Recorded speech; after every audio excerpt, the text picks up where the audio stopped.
On this day 25 months ago, the New York Empire won their first AUDL championship, completing a perfect season with their best game of the year. Today, on another historic day here in Washington, D.C., the Empire are back in the finals and looking to defend their crown against a feisty and familiar opponent. The Raleigh Flyers have been yearning for this opportunity, and after their thrilling comeback against Chicago, Raleigh is ready to try and conquer the King. Championship Saturday is finally here, and it's the New York Empire and the Raleigh Flyers set for the ultimate battle. Next.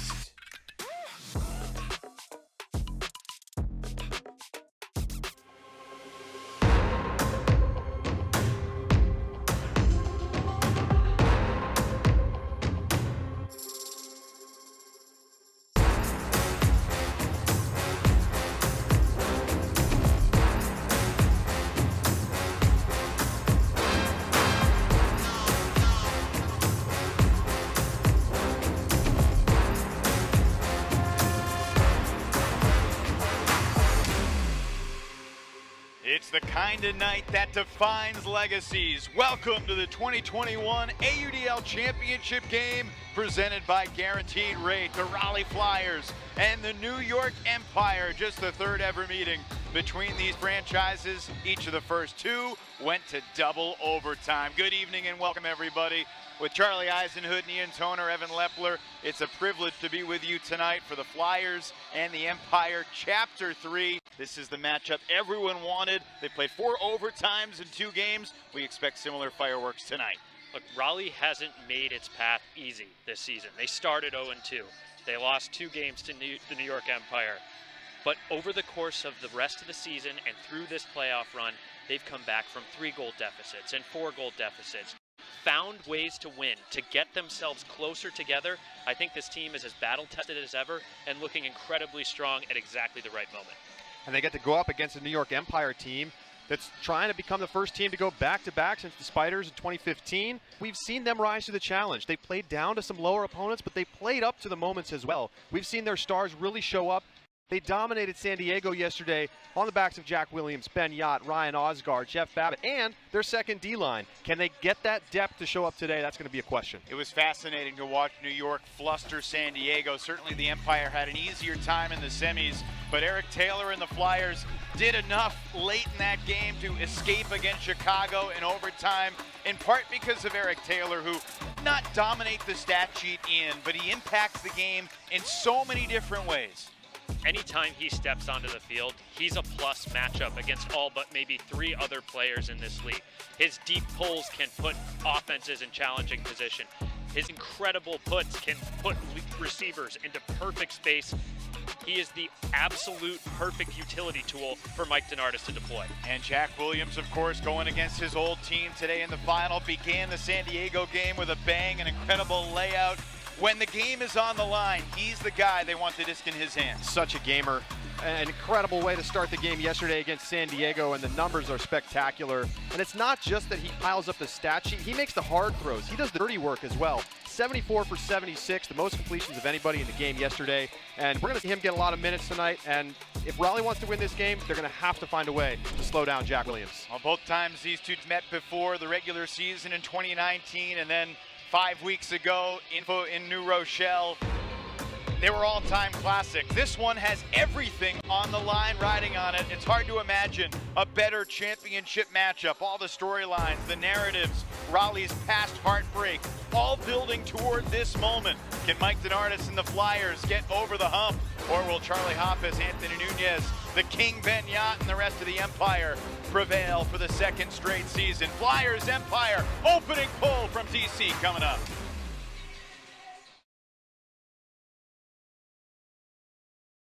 Hello. The AUDL's championship weekend here in Washington, D.C. is presented by Guaranteed Rate. Audi Field has been a tremendous sight for 2021 AUDL Championship Weekend presented by Guaranteed Rate. The semifinals produced one classic overtime game between Raleigh and Chicago. The Flyers prevailing by 1. Meanwhile, the New York Empire vanquished the San Diego Growlers with a dominant performance on Friday afternoon. So New York surpassing San Diego, Raleigh getting past Chicago, creating this titanic championship tilt between the Flyers and the Empire. The Raleigh Flyers are trying to become the 3rd AUDL team ever to win a championship with 4 losses, trying to join the 2015 San Jose Spiders and the 2017 San Francisco Flamethrowers.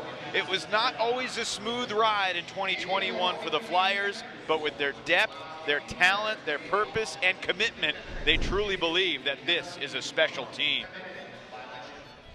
Even though the results, maybe if you look at them binarily as a winner and a loss, you could say it was a rocky start. Daryl Stanley in the breeze improved to 2-1 and send the Flyers spiraling for the first time in franchise history to 0-2. None of those losses seemed like they were by a large enough margin to need to like break the glass and, you know, slam on the brakes.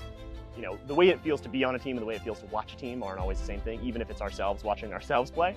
I think we've believed that we are as good as we think we are for the whole season. I think that win against Atlanta a couple weeks ago, I think was a really great learning experience for us to stay locked in and come back in the fourth quarter, and that was really cool.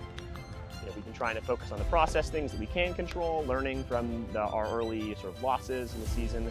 But I think we've really cultured a nice identity around resilience, and I think that's going to take us to where we want to go in the postseason.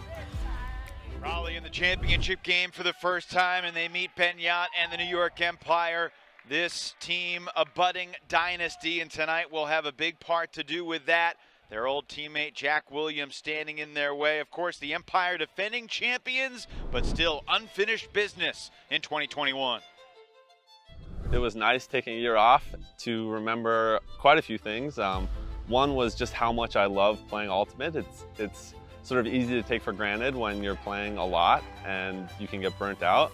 But after a year of not playing any competitive Ultimate, it was fantastic coming back into it. We had a decent amount of turnover, and a lot of people sort of didn't write us off, but we didn't start off as odds-on favorites like we had the season prior. The Flyers, that was a game that we all had marked on the calendar to have a really good challenge. We knew they were a really good team, and that's one we had circled. And as a team, we kind of played our best ball against them. And the first couple games, we kind of got to know each other's play styles, and I think we're really starting to peak at the right time. So I'm excited to see where it goes for playoffs. Two great teams. It's going to be an amazing championship matchup, and it's time for the keys to the game presented by Deschutes with Ian Toner and Charlie Eisenhood. Ian, for Raleigh, what you got? Listen, this team has found itself in holes earlier in the playoffs, earlier in the season. Going up against a juggernaut, you can't afford to dig yourself into a 4 or 5 goal hole, especially in this championship setting against a team you haven't beaten yet this year. So I need to see a more consistent effort from this team.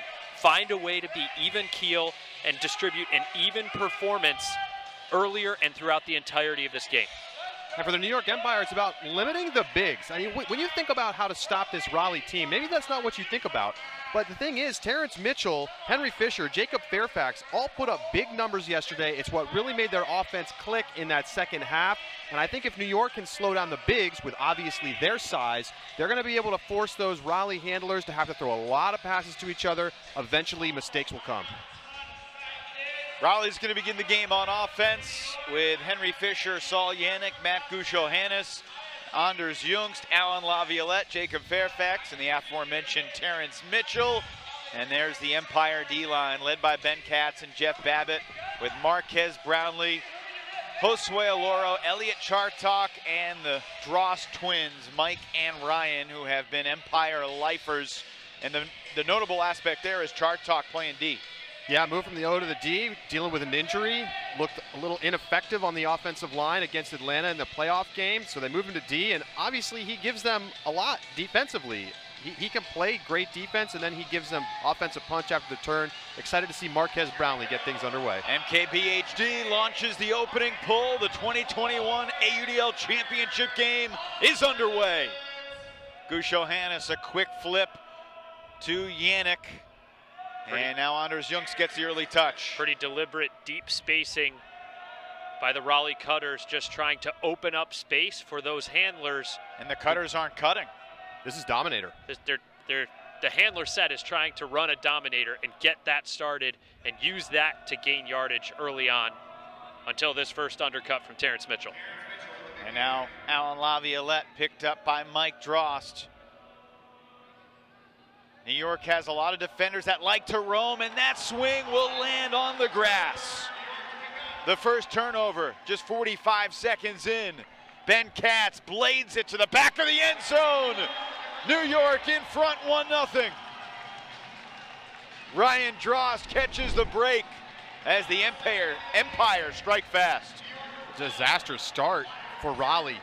Alan Laviolette, normally so consistent. He only had one throwaway in yesterday's game and just throws a poor swing pass, unforced error, and short field for New York.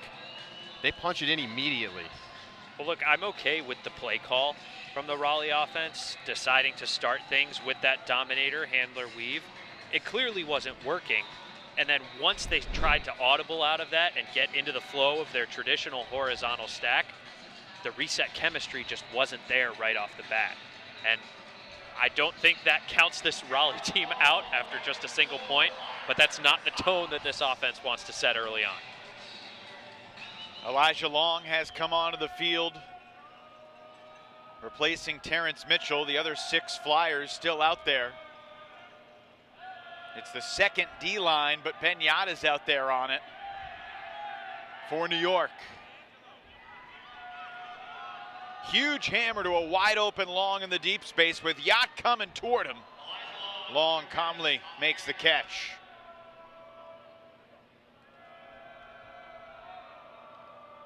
A big part of Raleigh's consistency will be the decision-making of Saul Yannick with the disc. He and Matt Gusho-Hannes expected to eat up so many touches in the Raleigh backfield, keep that disc moving in high-pressure situations. Henry Fisher, about 10 yards out, gets it closer to Elijah Long. And Long finds a slithering Anders Jungst in the end zone as the Flyers get on the board, tying the game at 1. Jungst gets open with this cut so often, and it's just a straight up open side cut. I'm faster than you, and it works all the time. Long catches on the goal line. Jungst just goes right at the defender, gets him to turn the hips, beats him to the front side, and it's just difficult to stop somebody who's already got momentum. He's been on the quieter side in Raleigh's 2 playoff games after averaging 4 goals a game in the regular season, among the top 5 goal scorers in the league. He had just 3 goals in 2 playoff games, gets on the board early tonight. We asked him about that at the press conference. He basically said, yeah, I've been seeing some of the top matchups from opposing teams, and that just opens things up for my teammates. So obviously the only stat he cares about is the dub. By the way, this is a kind of a pulling contest going on tonight as well. The pulling championships. Eric Taylor and Marquez Brownlee, fantastic pullers in the league. Yes, indeed. And here's our first look at the fantastic Empire offense, centering to Ryan Weaver. It's Weaver and Rushmeyer Bailey handling at the outset, and looking at an interesting defensive arrangement from the Flyers. Josh Hartzog so frequently the fulcrum and top defensive point on this junky defense that Raleigh likes to throw to break up pull plays early on in games.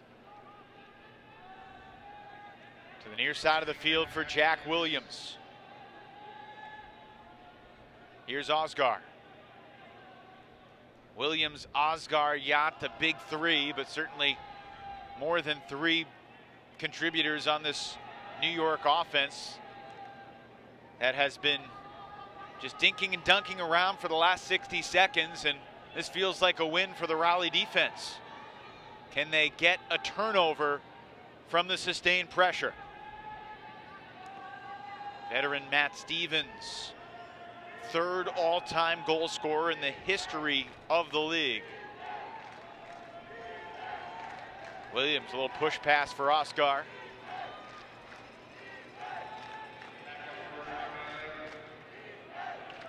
feels like a combination of Raleigh's defense doing a decent job and New York just being supremely patient.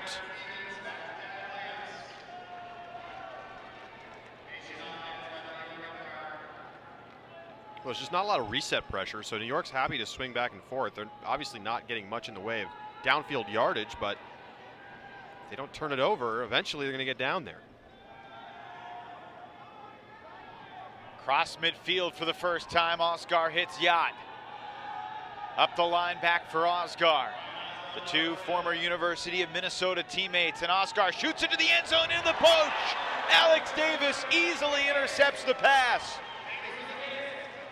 After 2+ minutes of defense, Raleigh does get the disc. How aggressive will Mike Denardis be in terms of taking an early timeout? Or will he trust his D-line to work it down the field? Noah Saul. Stevens goes diving past. Here's Seth Weaver. He beat his old team last night. Weaver played 2019 in Chicago. The Flyers winning in overtime against the Union, 22-21. Davis going deep. Jack Williams there defensively, and Davis gives up on it, and it's a turnover. I have no idea what happened there. He stopped running. He slowed down mid-cut, and then it was too far. A chance for the bookends for the young Alex Davis, 24-year-old out of North Carolina with New Jersey roots, and obviously Connor Russell has Jersey roots, and the coaching staff for this New York team includes Anthony Nunez, who's been a long-time successful high school coach in New Jersey. There are a lot of cross-pollination relationships between these two teams. This point began with 10 minutes and 2 seconds left in the first quarter. Some contact there, it's a foul. Weaver got Williams on the arm.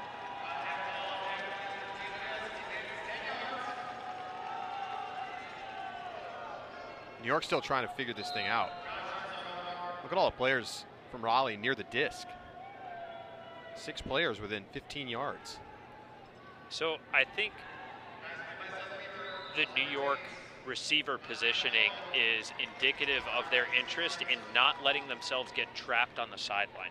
There's a lot of space for them to throw really wide swings, as we see Matt Stevens is maybe in that position, but Jack Williams is hesitant to let the disc get over there because he doesn't want to give this Raleigh defense an opportunity to set a trap. To Benyat in the end zone, the big man's wide open to give New York a 2-1 lead.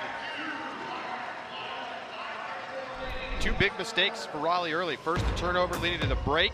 And then they miss on the deep shot with their break chance. New York into the end zone, 2-1.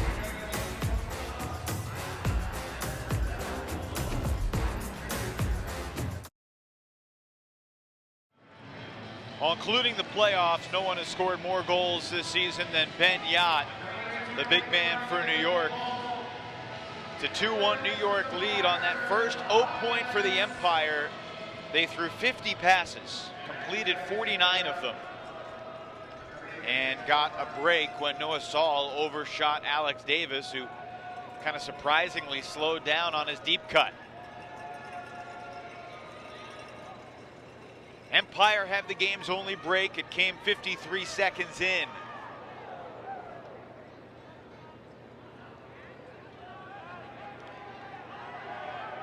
I think ideally, if you're Raleigh, you'd want Henry Fisher to catch the disc downfield and not be the furthest guy back for Raleigh, and Fisher races downfield. Gushohannes continues to a wide open Fairfax.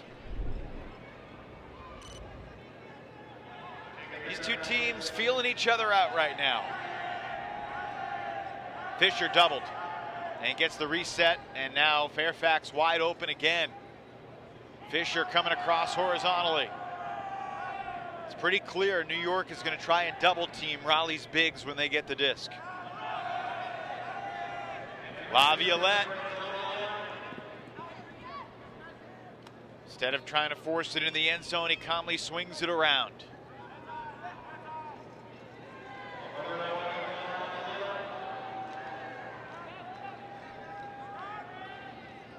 Two teams trying to be very, very careful with possession in the first quarter of this championship game.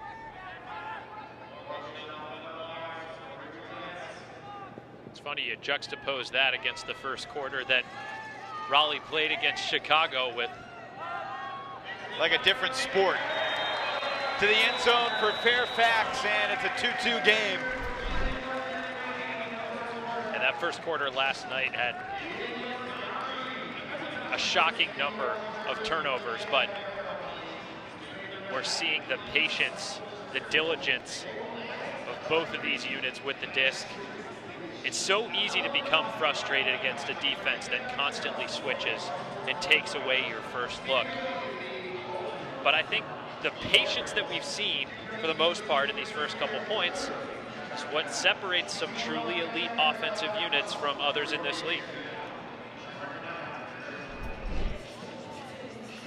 Feels like we're kind of in round one of a 12-round boxing match right now. It sure does. Both people seeing how far the jab is coming, and we're going to settle in here into the rest of this first quarter. And obviously it's early, but 8.5 minutes in, there are 7 guys in this game that have negative receiving yards and 7 guys that have negative throwing yards. There's a lot of backwards tossing going around right now. Possession is king early on here. Great throw from Jack Williams.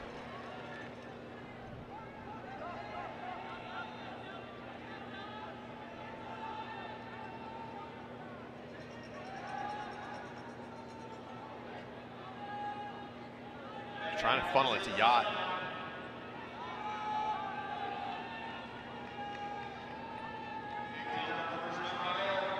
Cretella stride for stride with Lithio at the front of the stack, going toward Williams, and Taylor inches away from a block, almost got it with his foot, and then Yacht barely stays in bounds, immediately doubled, and scoobers it to the middle of the field for the open Rushmeyer Bailey. Weaver to Lithio. Osgar claps it on the goal line. And there's John Lithio coming across. Arguably the most impactful rookie in the league this year.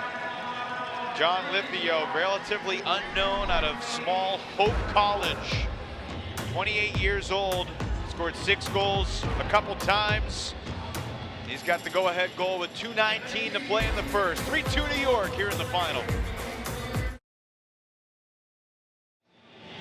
Audi Field has been a tremendous home for AUDL Championship Weekend, presented by Guaranteed Rate. Raleigh receiving down by 1. And so far we've seen Elijah Long play offense. We have not seen Eric Taylor cross over yet and play O.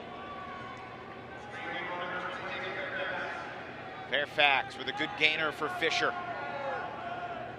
I mean, if Taylor can keep shadowing Williams the way he did specifically on that last point, I think that's one of the best ways to use him. Looking for Fairfax deep, he's wide open, and Alan Laviolette puts it on a platter. Beautiful play. They managed to get some weird switches in the middle, and then a miscommunication from New York opens up the wide open deep shot. That cut from Alan Laviolette really is what set everything up. And then that's just easy money. Second goal of the quarter for Jacob Fairfax, who's been playing for a long time, but you forget, he just turned 25 in July. I mean, could definitely have his best ultimate in front of him. Star at UNC Charlotte in his college days. No Eric Taylor on this deep point for the Raleigh Flyers, so Connor Russell, UNC Wilmington product, releasing that pull. Each team made one roster change from the semis as Weaver shoots it. Ryan Oscar in the deep space has the easy snag. What a shot from Ryan Weaver, the pride of Shippensburg University. Beautiful possession for the Empire, probably the smoothest so far. Just 20 seconds off the clock. They just work up the open side. Big pump fake. Oscar fakes like he's going under. Defender bites. See ya. To the house. First Huck attempt for the Empire. Huck defined as a throw of 40 yards or more. And Oscar had that much space and separation because Lithio, who's setting up his deep cut, responds right there to the pump fake, comes underneath, and that opens up the deep space for Oscar. Ethan Bloodworth, no chance. And Ryan Weaver, a nice job making sure that throw did not float more than it needed to. Just the right touch. Yannick immediately double team, throws a hammer to his old high school teammate, Matt Gusho-Hannes. It's fun to just focus in on Ben Katz. Watch the way he turns his head around constantly, trying to look in every direction at the same time. That's contact from behind. Laviolette got drilled. The question is, did he have a chance to make the play? I think he did. This is going to be a good call. And Raleigh's Mike Denardis will breathe a sigh of relief. I think he might be asking for an unsportsmanlike.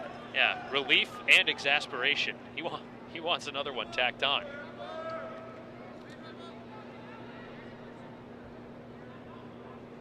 Certainly a fun matchup, Aloro and Laviolette. Take a look. I mean, he's on his back, clips his legs. Definitely could have been a 20-yarder.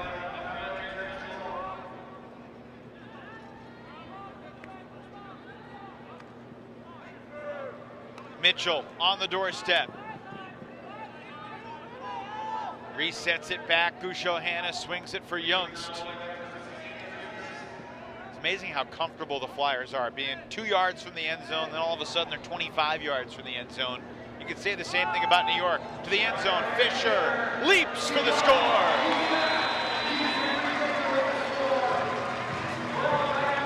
Under 20 seconds to play in the quarter, and it's 4-all. Tension. Every pass feels important right now. Players not wanting to make a mistake, waiting for their options to open up. That's a bold throw from Hughes. I mean, I know it's Fisher, but you still got to put it to the right spot with two defenders in the space. And Fisher makes it look easy. See Fisher call for it there. Put it up. There have only been 3 turnovers in this quarter. Raleigh with 2, New York with 1, 19 seconds to play, and we're talking about it in the pregame. Feels like this game could come down to the end of quarter situations. Raleigh was so good in the regular season matchup this year, but a drop pull. Ben Katz dropped the pull. The clock is ticking with 10. Eric Taylor with 7, swings it across the field, trying to land in. He does. Fairfax gives Raleigh the lead. Ben Katz getting down right into the chest, and it just goes right through his hands. Oh, I mean, that's perfect. That's exactly how you're supposed to do it. Get down, let it come into your chest, catch it, with your body, but somehow it squirts right through. And then Eric Taylor, nice job managing the clock here, throwing the wide swing, jumping into the end zone. Fairfax, another goal, and we're back on serve. From a coaching perspective, as we look at this Empire O-line getting set to receive, Eric Taylor getting set to pull for the Raleigh Flyers, Ben Katz and that entire same unit is out there. And I like that as a show of confidence in your leader. Put him back out there no matter what. Know that that was a fluke and trust him to make the right play again. In the 2016 AUDL Championship Game, Seattle had an early lead on Dallas. Danny Karlinski dropped a pull, I believe, late in the first quarter, and it swung the momentum of the entire game. 7 seconds remaining for New York. Henry Fisher gets down quickly. They're trying to deny Jack Williams the deep shot, so instead it's Ryan Weaver, and his backhand's gonna fall short. The deflection still in the air and lands on the ground, shy of the goal line. And Raleigh wins the end of quarter, and they win the quarter after getting broken early. Yeah, it's just a simple mistake from each offense. First point of the game, Laviolette just overthrows the swing. Then we see Ben Katz drop a pull. I don't think I've ever seen Ben Katz drop a pull before, literally. So we're back on serve, 5-4. Raleigh handling the end of quarter situation very effectively. And we've got a great game on our hands. And now, we're in round 2 right now. We're just getting going. Well, Ben Yacht, 1 goal in the first quarter. Raleigh's Jacob Fairfax scored 3 goals in the first quarter for the Flyers. So New York certainly did not limit him. Done with 1 in the first quarter of the championship game. Raleigh 5, New York 4.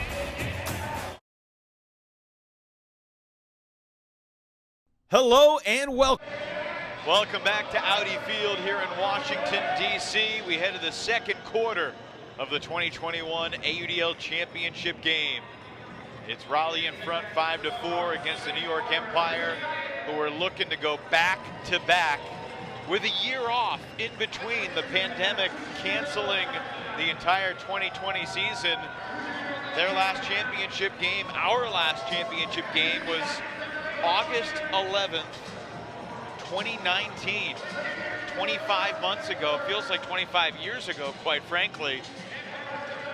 And yet the Empire are on the verge of trying to create a dynasty in this league with their superpower stars.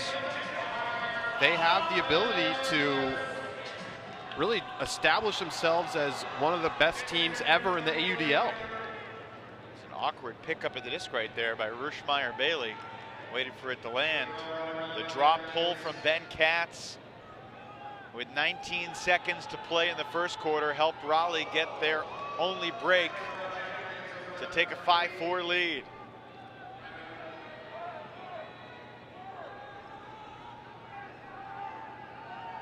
Jack Williams lost the disc, and Eric Taylor calls a foul on himself. That's an integrity rule move right there by Eric Taylor. A lot of respect between these guys. It's been awesome watching them all interact. Oh, nearly a poach from Long, but the man he left was Matt Stevens, who Oscar quickly finds for the tying score. Strong goal for New York. It's been awesome watching the teams interact at the team hotel. Getting ready for this game, a little trash talk, a little friendly talk. Holding back strategies during the press conference. You can't get in the elevator at the hotel without seeing someone from one of these teams. I walked by Jonathan Nethercutt in front of the hotel earlier today. He was wearing a Flyers shirt, so it didn't take him too long to get past the San Diego loss and pick a new team, his old team. He's pulling for his old North Carolina Buds tonight. Matt Stevens looking locked in. He's a huge part of this organization. He and his family really taken their standards to the next level in every way. On field, off field.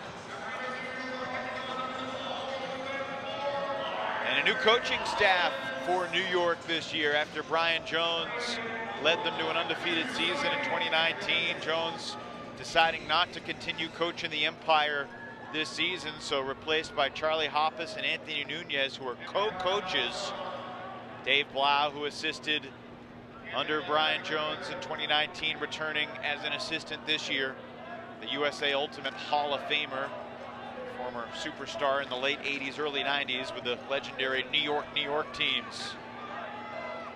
Junks with a stall count rising, just does get the reset for Yannick. Zone look here from the Empire defense this point.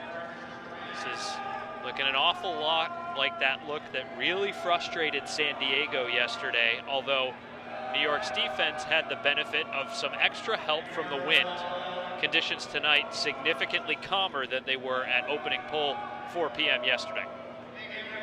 And it was windy when we got to the stadium around 4:30 p.m. today, but just like last night, the wind dying down as the sun set. Tough grab there by Gush Johannes. Fairfax unmarked for the moment.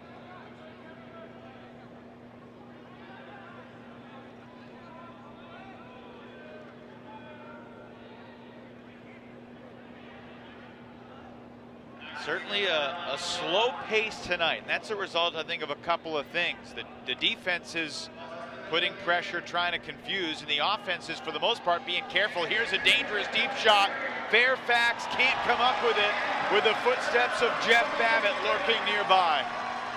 He knew he had to get up early because Babbitt was there as the throw hung up, and he did not come down with it. Really not even a D for Babbitt on the stat sheet, but certainly in our hearts.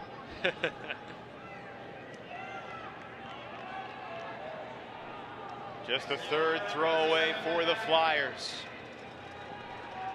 Charlie Hoppus is standing right next to the referee at midfield, prepared to call a timeout if his defense faces any trouble. But they got their starting O-line center handler for much of the year, Elliot Chartok, on the field, with weapons like Mike and Ryan Drost, Jeff Babbitt, Ben Katz, Marquez Brownlee, and Josue Aloro, who catches the reset and won't get a chance to throw the disc because the whistles blow.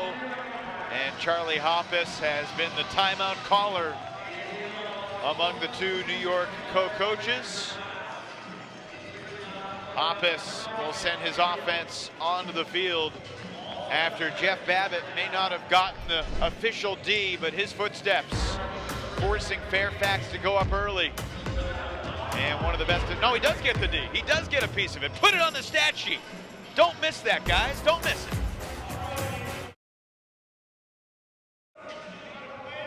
Oh, Jeff Babbitt from Easton, Massachusetts.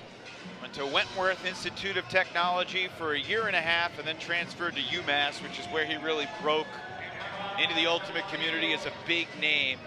High-flying, acrobatic defense, the name of his game. And for a guy who loves playing D, he also really takes care of the disc. He hasn't had a throwaway all season long. Of course, he thought his first throwaway would be in overtime against Atlanta, and he said it would be the most important throwaway of the season, but Ben Yott made that unbelievable diving catch of a trailing edge disc to get the go-ahead score. And there's a tremendous layout from Tim McAllister.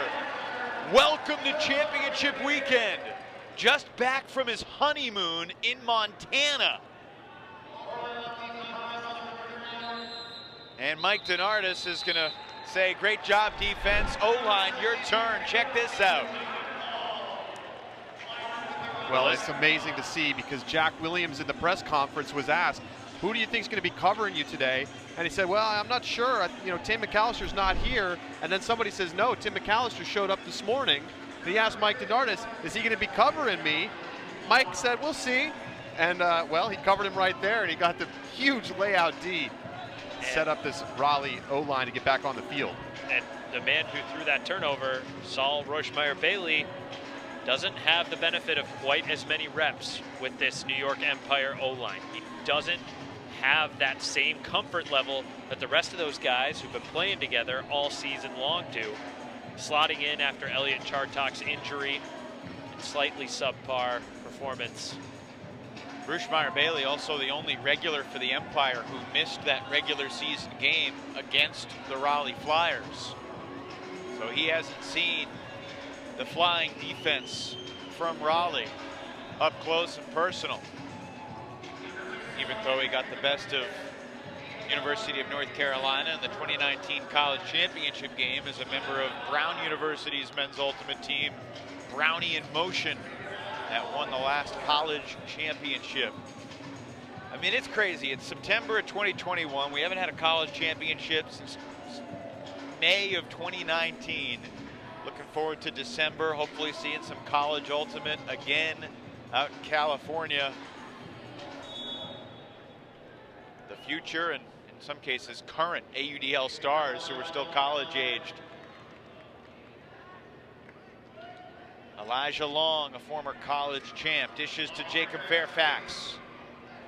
A 5-5 game, 4 minutes gone in the second quarter. There's only been one score so far in this period until now. Matt Gushohannes from Elijah Long, the college teammates from UNC, put Raleigh in front 6-5. The Raleigh Flyers players who finished that sequence off, that's a product of understanding the triangle offense. As we get a quick look once again at the flying block from Tim McAllister that gave Raleigh this break opportunity. But this is triangle red zone offense, exploiting switches and poaches at its finest. Giving and going, changing the point of the attack, and moving back to that break side once that window opens up. And they just do such a great job. I feel like in ways they pioneered this style of end zone offense. It's so difficult to cover because they're going to be using tons of space on both sides, open and break, and you see them get an easy score out of it. And every thrower recognizes, as soon as I see that mark defender pull off and roll and try and switch and cover, hey, all that does is open up the break side for me, and I'm going to hit that and abuse that as soon as I see it. Mentioned it in the semifinal broadcast yesterday, but Mike DeNardis moved to North Carolina 13 years ago and has really put his fingerprints on every level of ultimate Frisbee in the state, from middle school to high school to college to club and now pro, leading the Flyers since 2015. And all the top players usually use these same systems that the Flyers do. It's created an unbelievable pipeline. Tough catch from Jack Williams. And he gets these players hanging that one up there, but caught by Oscar. He gets these players to take pride in passing on to the next generation. Guys who are around in college over the summer, coach the high school and youth club teams. And that just builds the pipeline even stronger and attracts interest for the next generation. That's a great point, Ian. It feels like the majority of the members of this Raleigh team have done some sort of youth coaching. Saw another pick in the stack there, so that's going to force Rushmeyer Bailey to begrudgingly walk across midfield. And I feel like there's a slightly majority Flyers fans in the crowd here. Hearing some big roars during Raleigh moments. Of course, DC a perfect spot for a neutral game between Raleigh and New York, basically halfway between the two cities. Some more contact in the middle of the field, and Mike DeNardis applauding on the sideline. It's going back again. The clock continues to tick on these violations. Had 2 goals in nearly 6.5 minutes in this quarter. Yeah, that one, Ethan Bloodworth was chasing Ryan Oscar, tripped when he ran into Trevor Lynch.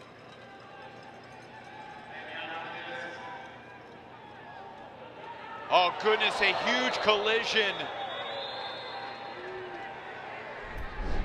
Trevor Lynch and Jack Williams collide. Now Lynch was in better position to get the D. Lynch is going to come on the right side of your screen as a poach here. Jack Williams thought he was wide open. And I think that's got to be a foul on the defense, although you could make an argument that the Raleigh guy has a right to the disc too. It's a tough call.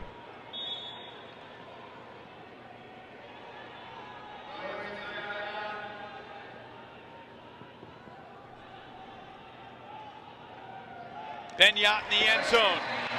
An emphatic spike to tie the game at 6. Oh, a little back and forth out there between the teams after that point. A couple picks, New York going backwards, and then this play, Yacht eventually, a couple pump fakes, getting it going. The boxing match continues.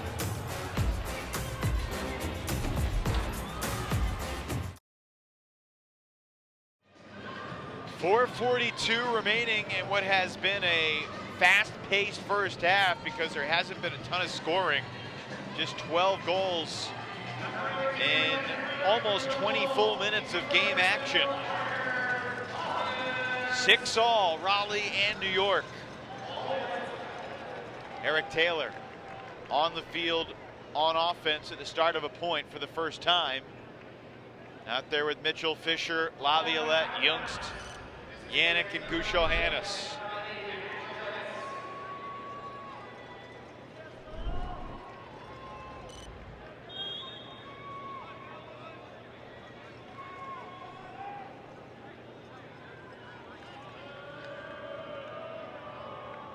Both teams throwing a lot of short passes.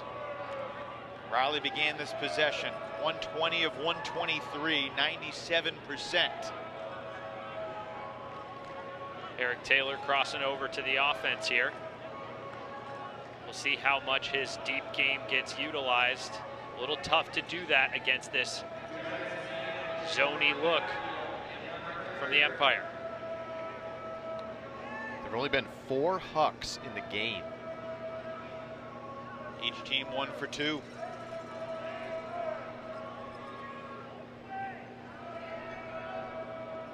Youngst with some momentum, gets it back to Yannick. He'll swing it around for Gusho Hannes, and the continue for Taylor.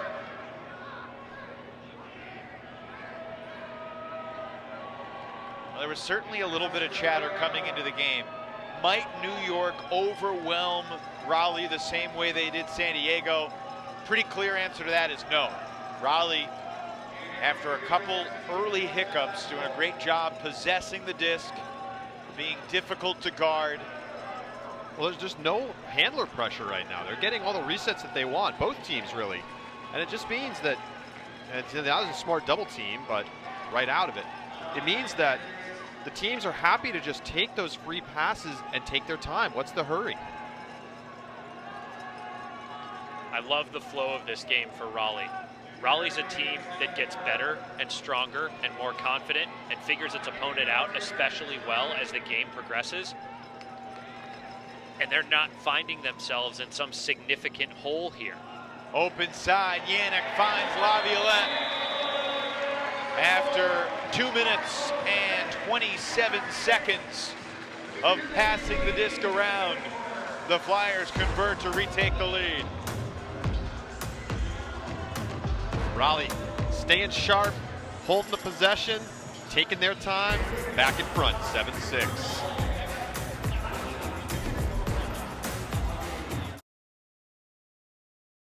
The Raleigh Flyers offense completing 38 consecutive throws on that last point to retake the lead at 7-6. Then Cats, the center handler to begin this possession, daring blade, but he had Lithio wide open. Rushmeyer, Bailey, Yacht, Williams, Oscar, Stevens out there for New York. And quickly Yacht in the red zone. Rushmeyer, Bailey hits Oscar. Look at how quickly those Raleigh defenders recover. Once Bloodworth jumps out for the poach, Elijah Long recovers and finds the man that would have been open at the front of the stack. McAllister slipped, helped Williams get open, and then finds the crease to hit Oscar for the score. $1:27 to play in the half. He's doing it again. Jack Williams, so strong with the disc in his hands. He has already made some super tough throws tonight. Gets the disc here. He's maybe got a chance to throw that one to the outside cone, but it's dangerous. So he pump fakes and then back to the IO, making it look easy. I love the nonverbal communication between the New York throwers and receivers so far tonight. A number of times, just that simple behavior of communicating with your pump fakes has been enough to generate the looks that they want and give their receivers the separation they need to find finishing patterns. There's a negative receiving yards for Williams, catching a lot of resets. He had negative receiving yards for the game against the Growlers. So 26 of 26 is what New York wants to see. It's been interesting watching him transition into being more of a pure handler. And, you know, with Chartok off the line, he wants to get more touches, and he came into Ultimate as such an explosive downfield athlete, but now just taking advantage of his athletic ability with the disc in his hands. 42-year-old Nasser Mbai Vogel, the Frenchman, veteran of a half dozen world championship events over the past couple decades, joining the Empire mid-season and out there defensively right now, and he just got picked, but it went uncalled. Youngst floats it over the defender, and Jacob Fairfax just hanging out in the back of the end zone, catching goals. That's his 4th score. This is a beautiful throw. And you can tell Laviolette wasn't entirely sure who that was intended for at the point of release until he turned his head and saw Jacob Fairfax camped out on the back line. Well, New York defense is trying a lot of different stuff. They're mixing up the personnel. We've seen them throw a lot of different defensive schemes. But the problem is they're not really generating a lot of pressure or opportunities at all. They have one block in the game total, and it was that Babbitt tip away on the floater. Otherwise, the only break came on a mistake, unforced error really by Raleigh. They're going to have to figure something out, because we saw yesterday against Chicago, Raleigh constricting, eventually getting those breaks. You can see the same thing happening to New York. Another towering pull, but it will not stay in bounds for Eric Taylor. So New York will center the disc. Well, there's no question New York won the end of quarter situation in overtime against Raleigh when they met 5 weeks ago. But Raleigh won all 4 quarters in regulation, and they won the final seconds of the first quarter tonight. Jeff Babbitt out there on offense, considering the situation. Long been considered one of the best buzzer beater athletes, although it's Jack Williams that caught the buzzer beater to beat DC in week 1. Ryan Osgar caught the buzzer beater to win in the playoff game. What a throw to get it to Ben Yott. Now Rushmeyer Bailey not going to need to wait till the buzzer expires. Osgar's got another goal for New York to tie the game at 8 with 4 seconds to play. And what got it done? It was another unbelievable throw from Jack Williams, this time with pace through the defense, through the middle, to set everything up for this Empire score with under 5 seconds to play. And they needed that throw. It's so much better to get that than have to throw it up and hope in a pile up that you're going to come down with it. So it comes across to Williams, and then he just fires this bullet right past 2 defenders. I mean, that goes through multiple layers of the defense. Backbreaking right there, that kind of throw. Rushmeyer Bailey puts it in and then pumps his fist. They added 2 seconds left. Noah Saul gonna get this to the end zone with a backhand. It's a floater and it's intercepted. Marquez Brownlee takes care of it. A couple of flyers end up on the ground, but there is no foul, and we will head to the locker rooms tied 8-8 at half. No foul there. Clean stuff. Clean stuff. I love this half for Raleigh. I know we're tied 8-8, but it feels like with their ability to, as you said, Charlie, constrict and accumulate and intensify pressure, with that track record over the course of their playoff run, I feel like this is putting them in a really powerful position heading into the second half. I mean, it feels like we're just right there on serve. New York did enough to get that score late. It feels huge to get that one. And look, I mean, we're going to have an incredible second half coming up, because it just feels like it's time to go, 8-8. New York got its only break on the first point of the night. Raleigh got its only break on the last point of the first. We're all even, 8-all, halftime of the 2021 AUDL Championship Game.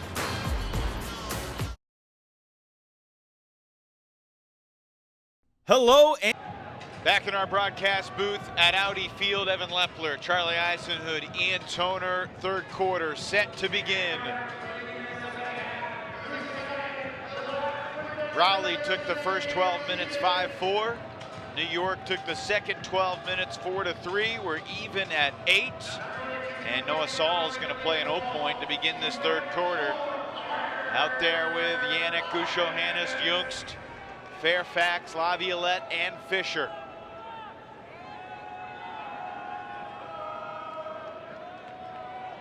One half of Ultimate to decide the AUDL Championship. And of course, we mentioned it right off the top tonight, fellas, that when these two teams have previously gotten together, 4 quarters have not been enough. Double overtime both times. Deep shot, Laviolette to Yannick. He's got it in the end zone. Sometimes you see that primary handler take off downfield to catch the defense off guard, and Yannick, the recipient right there. Well, they added an extra handler to the line to get Noah Saul out there, and then it's Laviolette to Yannick. And a rare connection, but we've seen Yannick be able to get downfield and be dangerous. You know, everybody expecting him to come back underneath, and he just goes.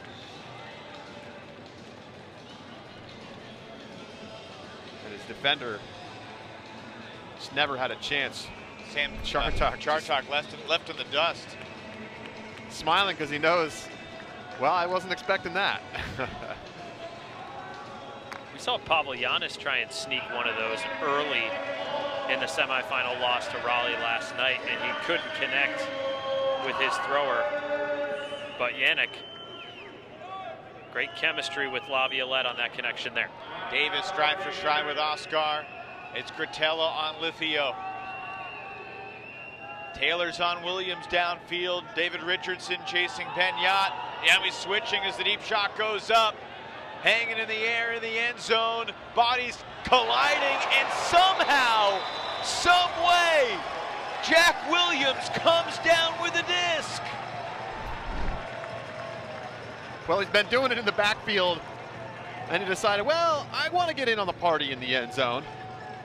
And this is just really not a great throw. It hangs up, two defenders able to converge, two excellent defenders in Taylor and Richardson, and it's just Williams going up and grabbing the cookie out of the cookie jar, taking it down. Wow. Well, and Oscar stared this down for several seconds before he released it. Williams is giving up size to Richardson, to Lithio. And you wonder, D. Rich playing with that cast and then club wrapped around his cast, the padding after fracturing a bone in his hand in mid-August against Atlanta. Would he have perhaps had a little bit more vertical momentum to go get that, if not for that issue? Mitchell wide open. Typically when Terrence has caught the disc, the double team has come quickly, not that time. Oh, Mitchell with a nice adjustment on a bullet from Youngst. And crossfield, Laviolette, Fisher, make it Fairfax, adjusting and hauling in the score. That crossfield fade has really been working for Raleigh. They threw this multiple times late against Chicago to get a couple of those crucial holds at the end of the game. Laviolette makes this throw with so much confidence. And it's got to be good, because if it's short, the defender's going to be there. If it's long, the back line is awaiting you. And Laviolette clearly not rattled by the early mistake. That's something we've seen from him all season long. You know, he's not a 97% completion thrower. He's in the lower 90s range, but he knows that his ability to shoot and his ability to stretch the field is so integral to opposing defenses respecting Raleigh's deep game. And they can't just key in on one phase of their offense. Again, McAllister right near Williams as he makes the catch. It's Russell on Yacht this time. Saul doubled for a couple counts, then abandoned him. And Williams beats McAllister up the line. Lithio finds an opening. Looking for a reset. Lithio instead goes up the field. Yacht bumps into Weaver, and they call the foul on Raleigh. By the way, in the second quarter, it took 7 minutes and 18 seconds to get 3 goals. It took 1 minute 58 seconds here in the third, and here's our 4th goal of the period in less than 3 minutes, and we're tied 10-all. The Stars are out for New York. More of Williams. I mean, 2 huge upline cuts, first from Williams, then from Yacht, to bail out high stall situations. And then Yacht has no problem with a double team in the middle of the end zone. That's easy stuff. He's just taking his time. He thought about the overhead, and then it went to the around backhand and finds Lithio.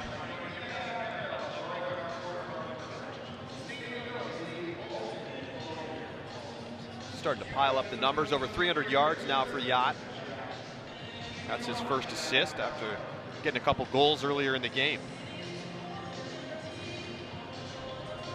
Both teams right around 97% completion rates. Each team has 4 turnovers and 2 blocks. there has still only been 7 total hucks in the first 27 minutes of this game. Again, another intentional dominator set to get things started here for the Raleigh offense. We haven't seen that gain significant yardage early on at all this game. Tremendous catch by Youngst on a disc that seemed destined for the grass.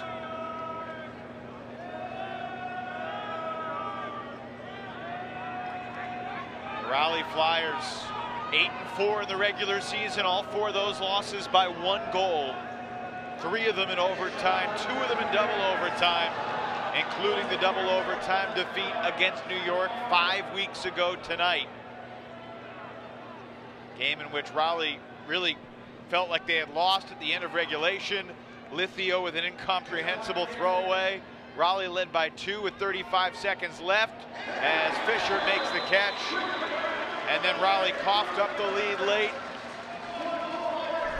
More suspenseful moments ahead tonight here in Washington, D.C. as the Flyers go back up 1. Cutter connections for Raleigh has really been the answer. They get it downfield to Laviolette, this time to Mitchell, and they have been the ones throwing it into the end zone for the goals. It's interesting because they've gone to this dominator set, and it hasn't really worked all that well either time. They almost turned it over. Ukes had to make a layout catch to save possession. Of course, they turned it over after they ran that on the first point of the game. But when they get into flow and their cutters start to touch the disc, we see good things happen. I think that's the key for both of these offenses tonight. No matter what defensive look the other team throws at you and tries to break up your pull play or your initial string or your initial call, find a way to get the ball to that next tier of offense, and that's where those playmakers can really excel and hit continuations and find their form. Matt Gusho-Hannes and Saul Yannick a combined 88 for 89 throwing the disc so far in this game. But now it's New York's turn on offense. Katz, Ruschmeyer, Bailey orchestrating the attack in the backfield. Raleigh has wanted to be a team all season long that gets it into the second level and then keeps it there. Use that cutter-to-cutter connection, Charlie, that Raleigh's been so successful with tonight.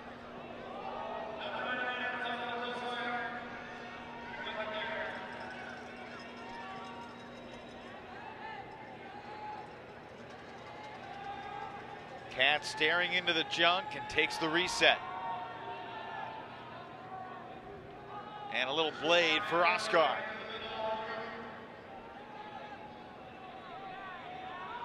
They had 5 goals in the first 4 minutes of this period. And now Raleigh's defense slowing New York down a little bit.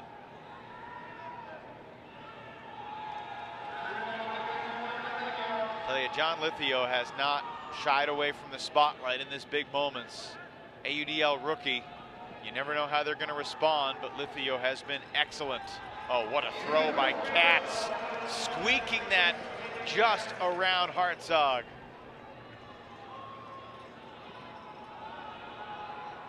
And that throw incomplete. Jack Williams could not connect. Timeout called by Mike Lenardis. Incredible front of the stack pressure. And it gets the job done for Raleigh. The O-line will come out and try to make it a 2-goal lead. Nearly 2 minutes of defense from the Flyers line. And they'll try to take their first 2-goal lead of the night. 6:17 remaining in the third. Raleigh's offense up 1 with the disc when we come back.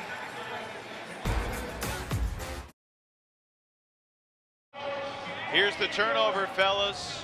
What happened? Well, there was just no options for Jack Williams, and he couldn't find a miracle throw this time. The front of the stack defense was suffocating. Ben Katz tried to come back in the backfield, and he was covered up completely. And he ran into John Lithio. Spacing.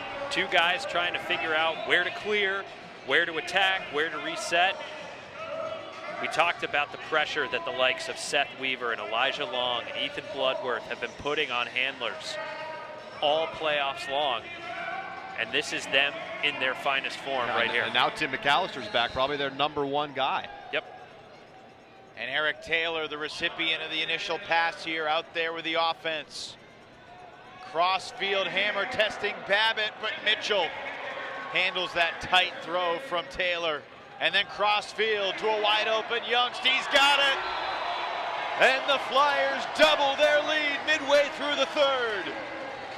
It's been incredible to track the arc of Terrence Mitchell's season. You know, early on, I think Mike DeNardis was still tinkering and figuring out how best to deploy Terrence. He's been a phenomenal receiver his whole career, but he was trying to experiment, put him on defense. He even acknowledged, you know, there were games when he kind of got lost in the shuffle of trying to zero in on those personnel. You've got so many great weapons you can deploy. And now here at championship weekend, he's a true wide receiver one, roofing people who are 6 inches taller than him. And he's got the confidence to hit kill shots and finishing shots on throws like that one in high pressure situations after his team has used a timeout. Mitchell has no goals and 2 assists, to your point. And Just the Raleigh Flyers have a 2-goal lead. Phenomenal job by Mike DeNardis and Eric Martin just figuring out where to slot him in and make him the most valuable and put him in a position to succeed and be confident. It feels like the pieces are falling into place for the Flyers. Of course, there's a long way to go, and New York has plenty of firepower still left in the tank. Oscar makes the leaping grab, shadowed by Ethan Bloodworth. Low throw, oh, Williams with an insane grab to maintain possession. And then the wherewithal to gun the ball off the line right away. Cats back to Oscar. His last throw was basically a turf. Takes the backhand around this time more carefully. Cats milks it for a few extra yards. Back to Oscar as we go under 5 minutes in the third.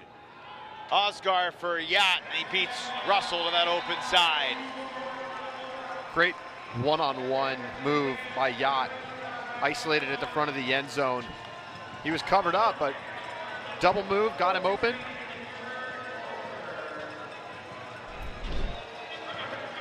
First up, look at this play from Jack Williams. I mean, that was almost on the ground, And he it might have somehow, been on it was the ground. very close, Evan. I don't know if that's worth another look. That easy score does not tell the story of the point. That was a very difficult possession for the Empire. And this is what our halftime analysts were talking about. Want to see some more star players crossing over to the defense for New York. Not a lot of trust in that D2 unit among our analysts, and now here's Yacht and Williams crossing over, starting to get closer to crunch time. Williams matching up on Gusho Hannes in the backfield. Yacht is on Terrence Mitchell. Mitchell's now going deep. Laviolette fakes the backhand and finds Fisher with a forehand. Brownlee bouncing on the mark to Laviolette at midfield. And there was contact on the mark called on Ryan Drost. Ryan playing his 100th career AUDL game in the semifinals against San Diego. 4th all-time in the league in blocks. His twin brother Mike is number 1 all-time in blocks. Lots of great careers on the field tonight. All the New York veterans have a title already. Got to think about how the legacies of guys like Noah Saul and Josh Hartzog, Alan Laviolette would change if they could get the win tonight. Laviolette calling for the foul again.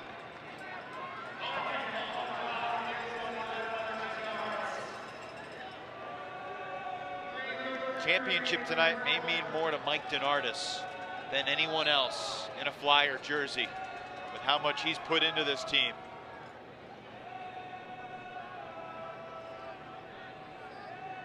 Inside for Gusho Hannes. Youngst on the doorstep, doubled. And now someone's open. It's Yannick momentarily. A lot of space on that far side of the end zone. That's where Yannick's going. Yannick, laser to Youngst. How great are these offenses?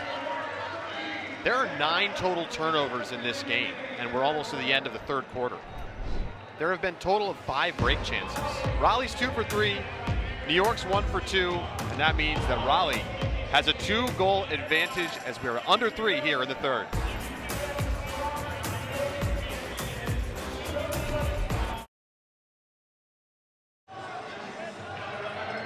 Well, we got 2:59 remaining in this third quarter, and the Raleigh Flyers have a 2-goal lead over the New York Empire. The reigning champs with the disc on offense, down by a couple. Lithio shooting it. Alec Davis, the foot race against Oscar, and he gets the D. Davis shaken up. A heck of a battle as these two great players running stride for stride, side by side, jostling each way. And Oscar just doinked it. He missed it, but the pressure from Davis is the reason that he couldn't come down with this comfortably. Great pressure, gets up in the air, doesn't get a hand on it, but forces Oscar to make a mistake. And I'll tell you what, Mike DeNardis is happy to see John Lithio throwing hucks. That is definitely in favor of Raleigh. Great play by Davis. Hope he's all right. The 6th Empire turnover of the game here late in the third. Saul Yannick came in as the sub, replacing Davis. Tight space throw for Cretella with Lithio, eager to get that disc back.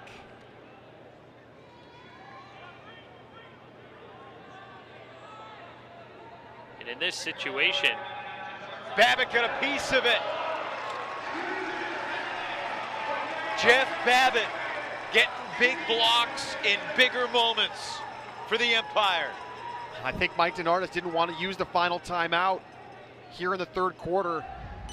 Well, that's a mismatch out there with that New York offensive line stacked up with Babbitt going against the Raleigh D-line. not only that, specifically on that Raleigh D-line, D-Rich playing with the club on his throwing hand. Babbitt makes a leaping catch. Some contact with Hartzog, he plays through it. Well, I think DeNardis felt like he had Yannick, Long, Saul, and Taylor out there. Yeah. That was enough disc movers. There's a whistle and a travel called on Osgar, sending this one back.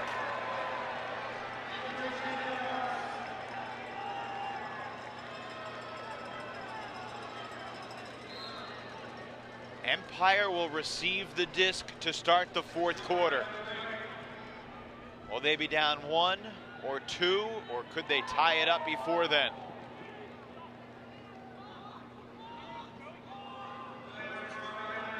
Williams has to float it over the defense and does nicely to Osgar. Richardson throwing his body around as the throw goes up, and Yannick deflects it away from Lithio. He's a true D-liner at heart, we know that. Despite the fact he's been the O-line handler all season long. The body control from Yannick to essentially whip himself around as the disc is coming in from one shoulder to another. And he doesn't try to make an interception. He has the presence just to try to get a hand on it and swat it away. Mike DeNardis using his final timeout. Late in the third quarter, 42 seconds remaining. Raleigh with a chance to extend its lead in the AUDL Championship Game.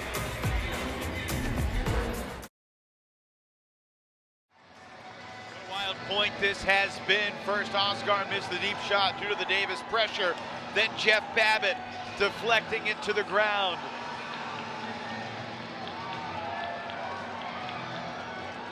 Later, Saul Yannick on the deep shot intended for Lithio, and now a Flyers timeout. And Yannick still out there. Raleigh looking to stretch the lead to 3. Well, it's just that pressure from Raleigh. We saw the same thing against Chicago. It got better and better as the game has gone along. And you watch New York, they're starting to get a little impatient. They take a weird back corner shot. That's not really in the flow of their typical offense. Delay of game penalty. Raleigh had 8 players on the field. Junks was running off. And the Flyers will play from 10 yards deep in their end zone.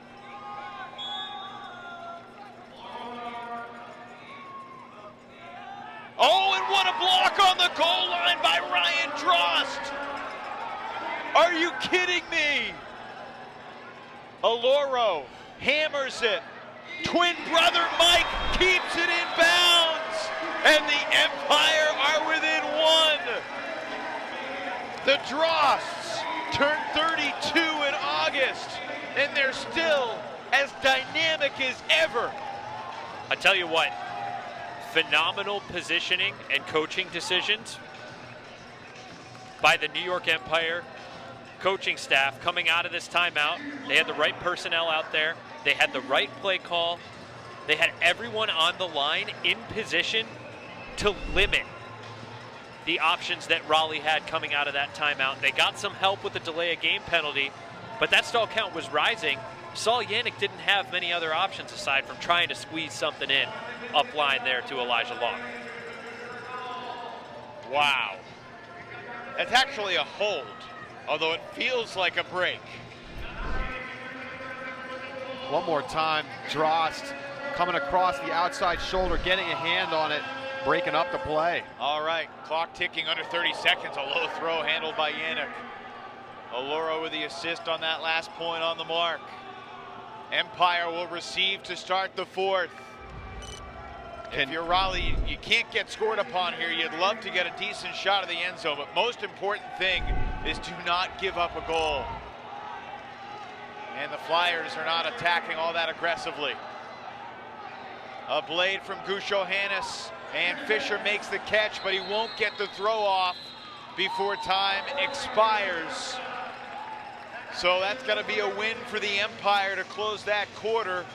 Raleigh avoids the disastrous turnover in a 1-goal game, but they had a chance to go up by 3, and Mike Drost and Ryan Drost deliver the dynamic block and score respectively. And we got a 1-goal game headed to the 4th.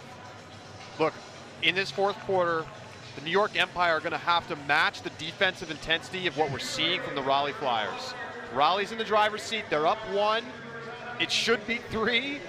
And you know what? New York coming up with plays. We've done it all season long. It feels like we're going to continue back and forth here in this final quarter, but New York's offense has been struggling a lot more than Raleigh's. Charlie, you talk about the boxing match, how this has felt like a 12-round title bout. New York is just starting to land some more jabs as we go down the stretch here. 13-12, Flyers lead. To the 4th we go here in championship weekend.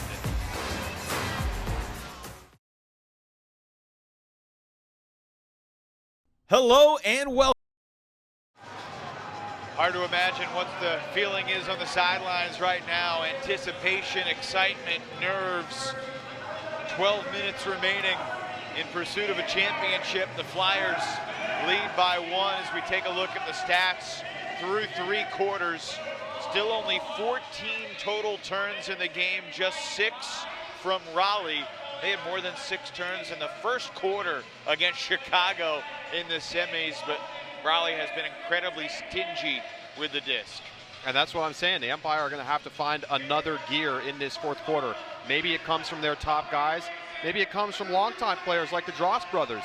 But they have to pick it up if they want to win this game. You can look, there's 3 total breaks in this game. As tight as it's been, and as good as the defense has been, tremendous performances from both offensive lines. New York on offense to begin this 4th quarter. Only slight surprise on the line is Connor Klein playing O. Jack Williams, Ben Yacht, Ryan Osgard, John Lithio, Ben Katz, and Solomon Rishmeyer-Bailey, the other 6.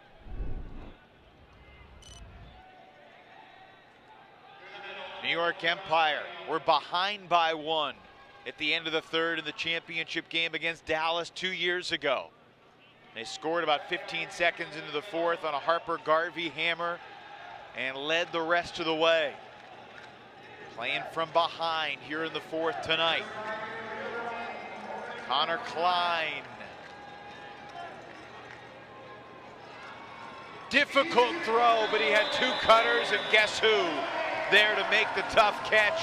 Jack Williams, the sliding score. We're tied at 13. It's got to be tough coming off the bench, playing on the O-line, and then you're on the sideline a couple times into very high pressure throws. Stahl getting high, gets it into the end zone, but you know what? You throw it anywhere in Jack Williams' vicinity, he's going to make a play on it.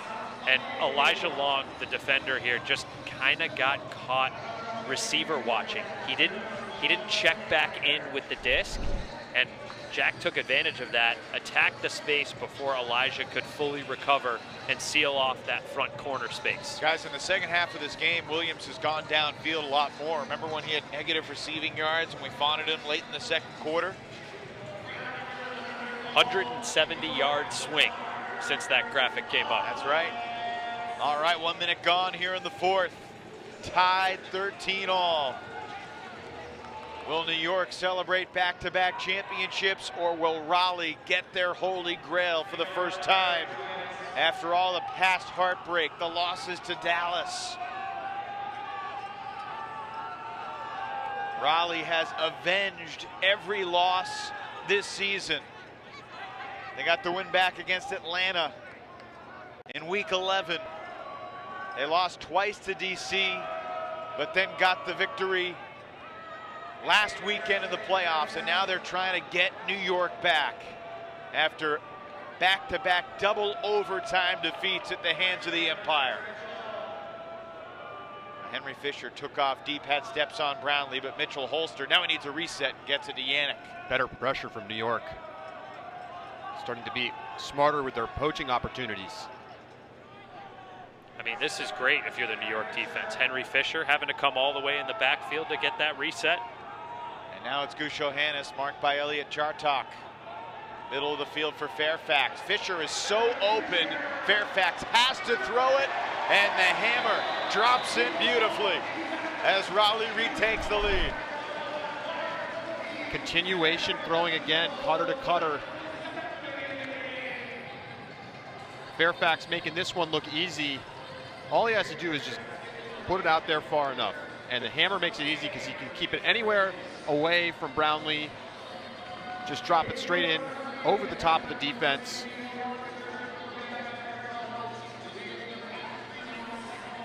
First assist of the night for Fairfax, who's leading all goal scorers tonight with 5. Yeah, he's played a really good game, and I remember a conversation I had with Jacob Fairfax on the field after Raleigh lost to DC on June 12th when they fell to 0-2. And he kind of had this look on his face that obviously he was disappointed, but obviously Raleigh could have won either of those games. A couple one-goal losses, and they did not panic by any means. Went on a 7-game winning streak after starting 0-2 to swing their season around. Lithio underneath, marked by Lynch. A low throw for Oscar. New York marching into the red zone. Oscar with a stall count rising, throws it up for grabs, and it's incomplete. Oscar frustrated, didn't have options, and a lot of these turnovers have been coverage sacks from Raleigh. And coverage sacks in the most important area of the field. The second red zone turnover from Ryan Oscar. Well, Mike DeNardis is out of timeouts. So normally he'd be right next to the official on the sideline at this moment. But it's up to the D-line. Justin Allen hits Seth Weaver. McAllister makes the spinning grab, bumped by Oscar, and he'll take the free 10. Oh, if Raleigh could punch this in with its D-line, what a moment that would be for this organization.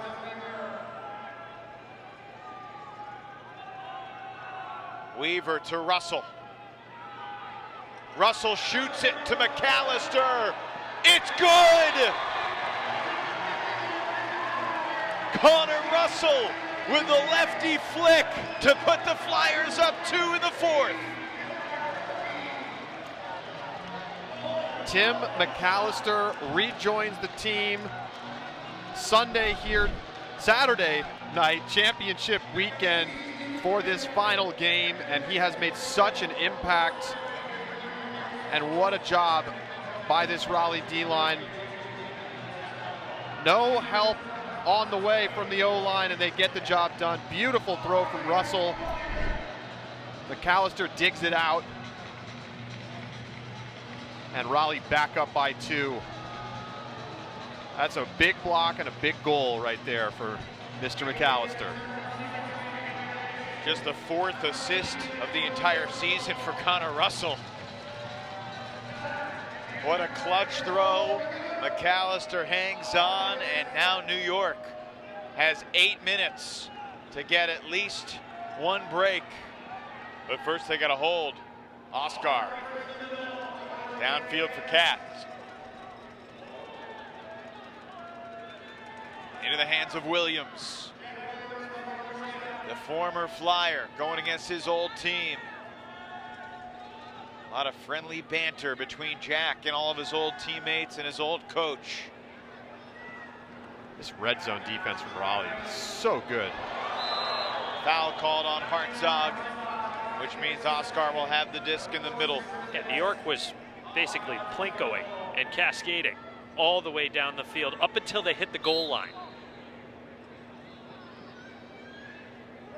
Ryan Oscar, 3 throwaways tonight, but that one's on the money to a wide open John Lithio in the back corner of the end zone to bring New York within 1.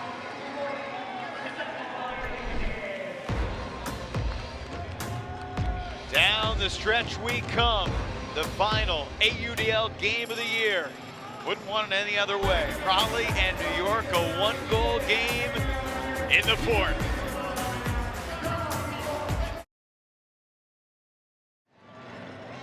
A good look on the Empire sideline at Ryan Oscar, who's had a few bumps tonight, but still with his game face on. And a quick shout out to Roman Jennings, who has delivered those great sideline camera shots all season long. Guy who works harder than anyone else on the crew, has to burn thousands of calories every game on the sidelines, running around like a madman. There's Roman with his backpack, his camera, great addition to our crew here in 2021. New York starts his possession, rolling Raleigh out of bounds on the sideline.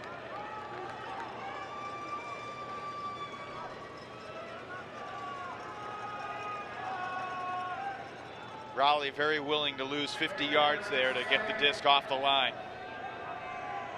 And Williams make it Mitchell wide open. Jack's on the sideline this point, but Ben Yada's out there. So's Josue Aloro. Remember, he had a huge block in the championship game against Dalton Smith 2 years ago.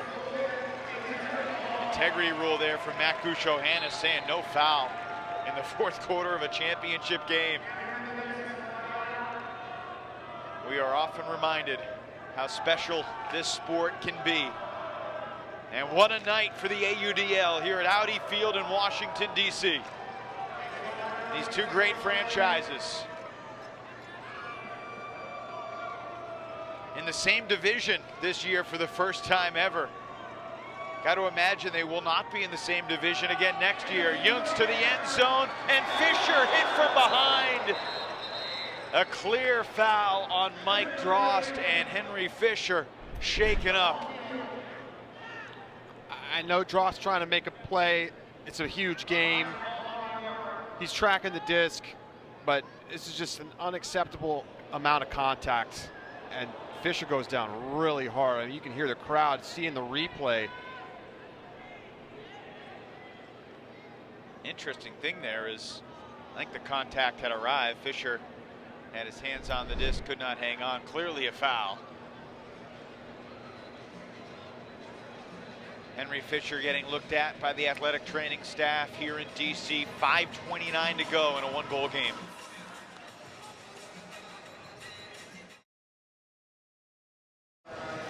Scary situation here at Audi Field. Henry Fisher just now being helped off the field. And it's good to see him walking off under his own power. Clipped from behind by New York's Mike Drost, who was apologetic immediately. Raleigh leading by 1 will have the disc on the goal line when play resumes. 5:29 to play here in the fourth quarter of AUDL Championship Game number 10.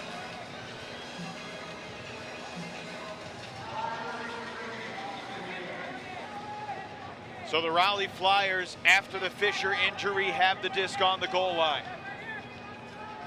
And they've added 7 seconds to the clock. 5:36 officially on the stadium clock, and a no-look throw, and he threw it too soon before the whistle, which means that's a delay of game, and Elijah Long's swag will not be a highlight. Are Just you a kidding little me? too eager, Evan. Wow. Open side, Youngst lands in, and he gets the assist anyway, as Youngst scores his 4th goal of the night. New York cannot take the disc away from Raleigh. And it's been the story of the playoffs for this Flyers team, save for that first quarter and a half against DC. They just have been so clinical. And yeah, they had the sloppy first quarter against Chicago Union yesterday. Both teams kind of mucking it up, but down the stretch, their offense was untouchable. New York only has 2 break chances tonight. There's still 5.5 minutes left to go in this fourth quarter. This might be the most complete performance we've seen from Raleigh against a top-tier opponent this season. I don't think it's close. Well, they knew they needed their best game to beat this New York team, and they are coming through, delivering the goods. Don't forget, the Empire got their only break on the very first point of the game. That's right. Callister delivers a bump to Williams, but he held his ground and there was no whistle. Dominator here from New York, trying to get things started. And look at that. Finesse and agility from Bloodworth, just frustrating Williams. Callister bids, comes up empty. Under 5 minutes now.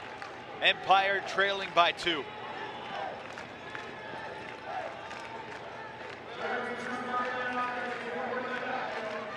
Rushmeyer Bailey scoobers it for Yacht. Yacht with a stall count rising, tries to take a timeout and does. That'll reset the stall count and keep the disc with New York. And they had 2 timeouts left. So they'll still have 1 remaining as the clock stops with 4:36 to go. We'll take the timeout too. New York with possession in the red zone. Trying to get back within 1. It's Raleigh 16, New York 14. Down the stretch in the title game here in DC. Out of the timeout, New York with the disc, trailing by a couple. 4:36 to play. Jeff Babbitt has come out on the field, and he'll be in the stack in the end zone along with Jack Williams, Ben Yacht, John Lithio, Ryan Osgar. Solomon Rushmeyer Bailey to initiate possession. Another red zone set. Raleigh defense gets the set up too. This is going to be tough sledding for New York's O. What they have drawn up. We have seen some quick turns after timeout calls tonight.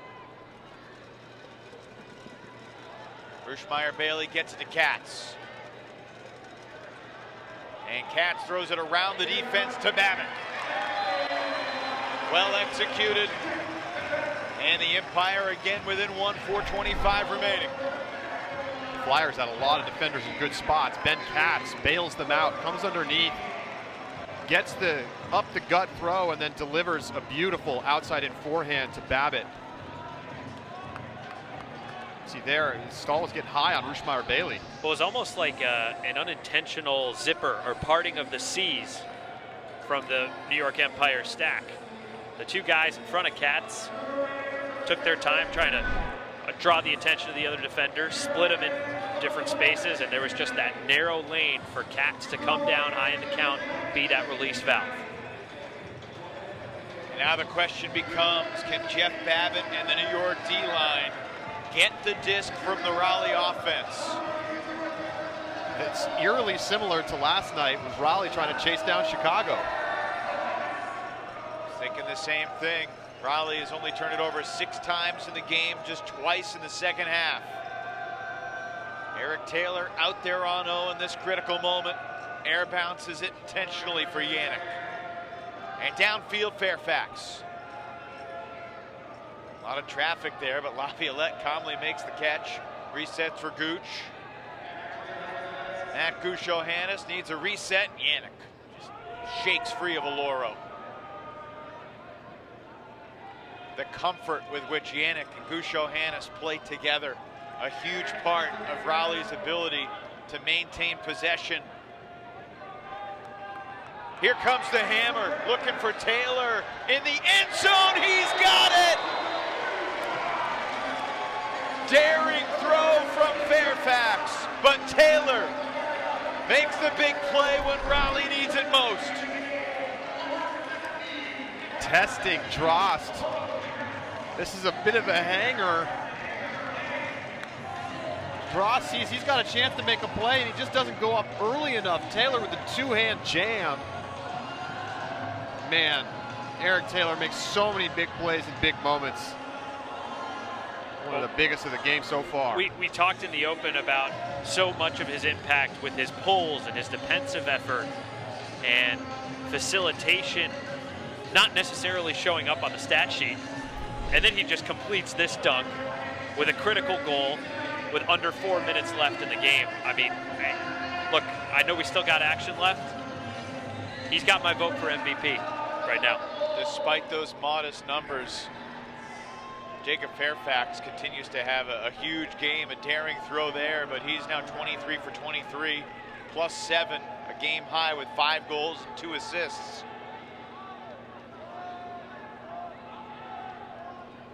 Empire in a position here where they don't want to patiently work it down and take 90 seconds off the clock.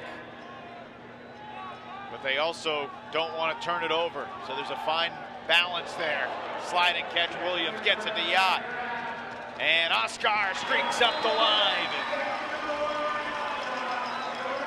The big 3. 1, 2, 3 up the line. Oscar streaking into the end zone for the score. Williams catches and immediately sees that he's got Yacht open. Yacht pump fakes, looking off another cutter, looks back, sees Oscar has room, and as he's stepping backwards, gets the backhand off. Great throw. Awkward balance on that release, but Yacht puts it where it needs to be. Just a little wrist throw, but it doesn't need much because Oscar is wide open there with a couple steps. Almost like a little barbecue backhand, right? That's right. The dad at the picnic stepping with the wrong foot, just flicking his wrist. Oscar now 5 assists, 4 goals, and a game high 500 total yards, but he also has the 3 throwaways. Oh, testing Aloro, running into the handler space, but they get it off the sideline, and Young swings it all the way to Fairfax. Well, unmarked for the moment. The roller pull forces the issue a little bit, try to speed up the game. Raleigh does a great job handling the pressure, swinging around and getting into their flow. High release backhand over Babbitt's shoulder for Laviolette. If the Raleigh Flyers can just possess on offense for the next 2:10, they will be AUDL champions for the first time. Remember, Raleigh does not have a timeout, so if it's a high stall situation, they don't have that bailout. Youngst looking up line, Yannick in the end zone. Saul Yannick has just been cooking handler defenders all night long, and that's one of the big stories of the game. And you talk about him cooking handler defenders. I think because of the positioning and personnel of the roller pull sideline trap circumstance, Marquez Brownlee's trying to guard him. Marquez is a great defender. He's way more used to guarding downfield power cutters, guys with lots of vertical traditional cutting motion. Yannick doesn't have the craziest cutting pattern in the world, but he's going to be attacking from different angles and different spaces than traditional downfield threats would be.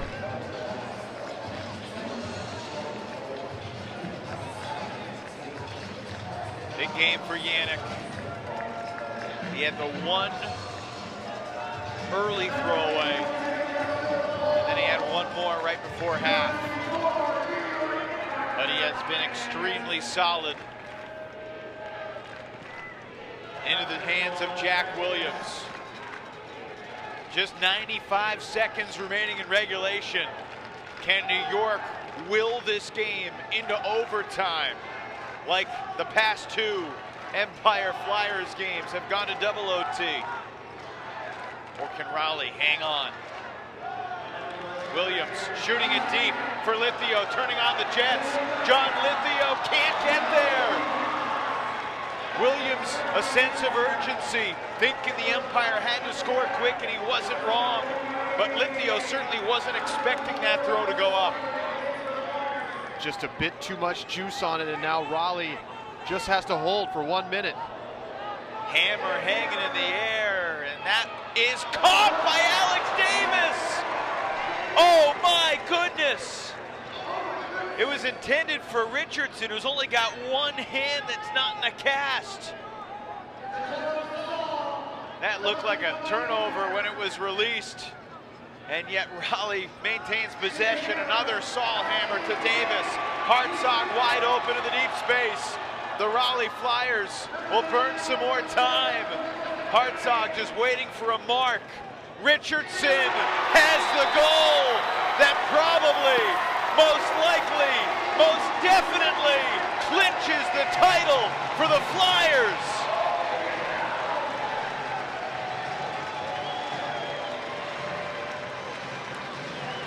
Joy on the face of Mike DeNardis. How many years, how many heartbreaks. The pass from Williams too far, and somehow, some way, Alex Davis comes down with that one, and it's Richardson in the cast. Pulling it down, Raleigh up 3 with under 20 seconds to go. Unbelievable. Well, D. Rich, one of the guys who's been on the team since the beginning. I was actually at Raleigh Flyers tryouts when D. Rich suffered a broken arm at tryouts, December of 2014. He played in the Flyers opener 4 months later, and he has been a defensive stalwart ever since.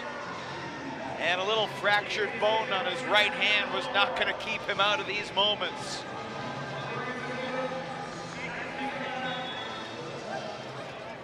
Last seconds for New York. The early Hail Mary goes up. A lot of physical contact in the end zone. It's incomplete. Babbitt could not come up with it. And the Empire's quest to go back-to-back is going to fall just short. The celebration can begin in the triangle. They need one more completion. Noah Saul throws it deep, and his old teammate Jack Williams is there, but it is all over. And for the first time ever, the Raleigh Flyers are AUDL champions.